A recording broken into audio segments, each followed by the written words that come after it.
ফেনীর মানুষ মনে করে আজকে তারা যে ফিয়ার পদ্ধতিতে নির্বাচনের কথা বলছে, এই ত্রাণের টাকাটা অনেকটা ফিয়ার পদ্ধতির মতো হয়ে গেছে।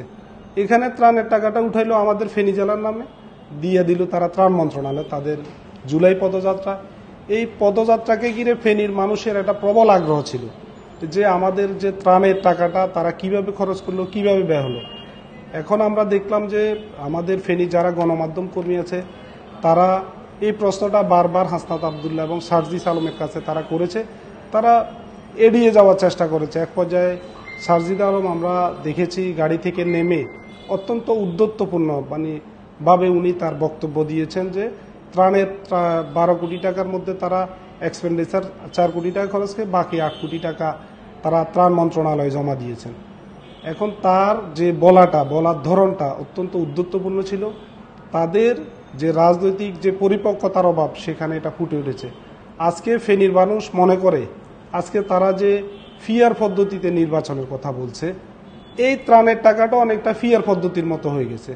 এখানে ত্রাণের টাকাটা উঠাইলো আমাদের ফেনী জেলার নামে, দিয়ে দিল তারা ত্রাণ মন্ত্রণালয় এই টাকাটা সারা বাংলাদেশে ব্যয় করছে। আমরা যেটা বারবার বলি যে ফিয়ার পদ্ধতির নির্বাচন, ভোট দিব সন্দ্বীপ, এমপি পাবো মালদ্বীপ, প্রায় এরকমের একটা বিষয়। ত্রাণের টাকাটাও ফিয়ার পদ্ধতিতে আমরা আমাদের অধিকার থেকে বঞ্চিত হয়েছি। এবং এই 8 কোটি টাকা যারা ত্রাণ মন্ত্রণালয়ে জমাছে তারা যদি সঠিকভাবে এটা বন্টন ব্যবস্থা করত, সঠিকভাবে এই ফেনীর বাসীর কাজে লাগাতো, তাহলে ফেনীর অনেক মানুষ উপকৃত হতো। ফেনীতে ভয়াবহ বন্যায় প্রচুর 5,000 উপরে ঘরবাড়ি ধ্বংস হয়েছে, তাদের সর্বস্ব তারা হারিয়েছে। এই ক্ষতিটা অন্তত কিছুটা হলেও লাঘব হতো। আমরা তা আশা করব যে এই যে ফেনীর 12 কোটি টাকা যে ত্রাণ মন্ত্রণালয় জমা দিয়েছে, তারা বলছে এই 12 কোটি টাকা ত্রাণ মন্ত্রণালয়ের একটা সঠিক ব্যাখ্যা আমরা দাবি করছি। পাশাপাশি ভবিষ্যতে যাতে এ ধরনের মানুষের আবেগ নিয়ে কেউ যাতে খেলা করতে না পারে, মানুষের আবেগ, মানুষের বিপদের মুহূর্তে মানুষের আবেগকে পুঁজি করে যাতে এই অনৈতিক কর্মকাণ্ড পরিচালিত করতে না পারে, দেশবাসীর প্রতি আমরা সজাগ থাকার আহ্বান জানাচ্ছি। যেহেতু টাকাটা ফেনীর জন্য উঠছে, ফেনীর মানুষ এটার জন্য কথাও বলেছে ইতিমধ্যে যে আমাদের টাকাটা, আমাদের জন্য টাকাটা উঠছে, টাকাটা কোথায়। এটা এখন এই টাকাটা যদি সাজিদ আলম যদি টাকাটা ত্রাণ মন্ত্রণালয়ে জমা দিয়ে দেন, তাহলে এই টাকাটার ফার্স্ট রয়্যালিটি তো ফেনী।